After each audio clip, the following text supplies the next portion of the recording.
Welcome to How You Livin', a transformative podcast featuring best-selling author, inspirational speaker, and minister, Dr. Rick Rigsby. And now, Dr. Rick.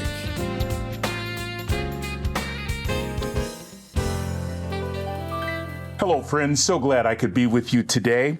I want to talk to you about helpers and being a good helper, and how being a helper really does impact those around you. You know, I grew up in the 1960s, and it seemed like in my childhood, helpers were everywhere.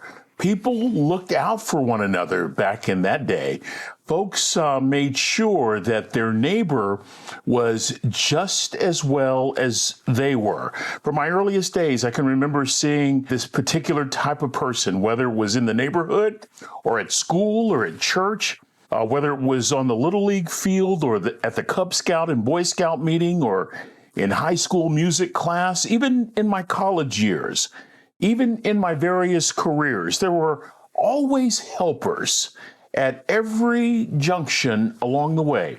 People who simply and unwittingly offered a helping hand. It was never about their comfort. It was never about their convenience. It was never about their security. It was always, what can I do to help? What a quality, friend. What an admirable trait to have. A person who you can depend on regardless of what happens to be on the television set. You know they are going to reach out and offer a helping hand. You know, that's a very powerful value. It reminds me that values are the fundamental beliefs that guide our attitudes and our actions and our behaviors. Values represent the motive behind the action. I grew up with parents that stressed helping as a major value. It was not only our duty to help our neighbor, it was our privilege to help our neighbor. I've shared with you many times the lessons I learned from my father, that third grade dropout. And one of his lessons was you always showed up early. He would say, son, you'd rather be an hour early than a minute late. And what he was really saying was this: always inconvenience yourself for the sake of others. You never put yourself in the first position. It's always about looking out for someone else, encouraging someone else, uplifting someone else, helping someone else. Oh man, I'm attracted to a helper. I love a person who has a serving heart. They just want to help, not for the credit, not for the accolades, but they just have this insatiable desire to want to help. And it seems like in our fast-paced world, finding helpers is becoming more and more of a task. But today I want to tell you a story about a man who is seldom discussed, but he is arguably one of America's greatest helpers. I want you to listen carefully, and as I outline his background, see if you can figure out who I'm talking about. This man spent his childhood in Diamond, Missouri, late 1800s. He was actually born into slavery. He and his brother survived a slave raid, and they were raised by a white family who taught them both how to read and write. The boy had an affinity for the outdoors. He loved the woods. He lived in the woods. He said on one occasion, I want to know every strange stone, flower, insect, bird, or beast. He loved anything and everything that had to do with nature. He would paint nature. He would work on plants. He was known among his neighbors as the plant doctor. You took your sick plants to this little boy, and he would revive them back to health. And because he, in fact, was a sickly child, he was spared from the hard manual of the day. Instead, he developed this local reputation as one who could take care of your plants and could help you with any of your horticultural needs, right? He would even shed a tear if, while working on one of your plants, he damaged the root system or damaged one of the blossoms. Southern racism prevented this boy from attending public schools in his community, so he would have to hitch a ride or walk for miles to go to one of the Negro schools in neighboring communities. But he always thought if he could get an education, that would be his ticket. And he eventually graduated from high school. Eventually, he would enroll at Iowa State Agricultural College, which is now Iowa State University. He was the school's first black student, which was quite an honor. Even though he could not eat meals in the dining room or board with the other students, he thought these were minor inconveniences in light of the prize. The prize was an education, so he endured. He ate with staff who were also African Americans, and he accepted the benevolence of other people, like a professor who allowed this young man to sleep in his office. He would collect discarded school materials and clothing, and he would revitalize them for his own use. And boy, did he excel in his studies. He even published a couple of articles for the Iowa Horticulture Society. He gained a reputation on campus as being the green thumb boy. He made many good friends. He even held a campus-wide Bible study. And by 1824, 20 years since setting out alone to pursue his education, this young man earned a bachelor's degree in agriculture and was so respected by his professors, they encouraged him to pursue his master's degree at Iowa State, where he also taught classes. Have any idea who I'm talking about? I bet many of you do. It was about this time when this young man received a letter that would change his life. Booker T. Washington had started a school in Tuskegee, Alabama, called the Tuskegee Institute. And President Washington sent a letter to this young scientist saying, "Why don't you join my faculty and let's change the world together? I want you, young man, to start an agricultural department." And although Tuskegee couldn't offer him the salary Iowa State did, this young man chose to sacrifice personal comfort and wealth to help educate African American students. His name? George Washington Carver. Carver's entire life thus far had been dedicated to the pursuit of education and seeking anyone he could help along the way. Tuskegee would give him that opportunity and would eventually place him on a global stage. When he got to Tuskegee, he had painting equipment. He had other kinds of science equipment that he had been able to gather along with his personal belongings.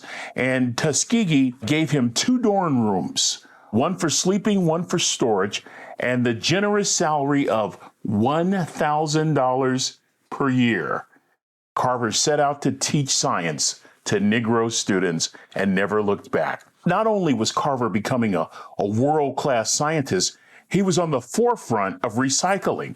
For you see, I love this part of the story. He would go to scrap piles where he would find old hubcaps. Those became specimen trays. Old glass milk containers became beaker bottles. He used everything he had. He did everything he could to help his fellow man. You know that he made a lot of inventions from peanuts, but he made a total of over 300 inventions, not just with peanuts, but from sweet potatoes and even from soybean. He invented things from soap to shaving cream.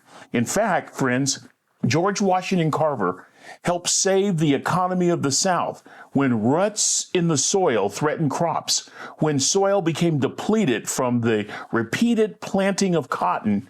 Carver suggested that farmers plant sweet potatoes and peanuts to replenish their fields. To help compensate for a rubber shortage during World War II, Carver invented a synthetic rubber compound to offset the shortage. Apparently, automobile mogul Henry Ford made several trips to Tuskegee in an effort to convince Carver to move to Michigan and work for him. I recall one story where Ford offered Carver a blank check and said, "Together, we'll change the world."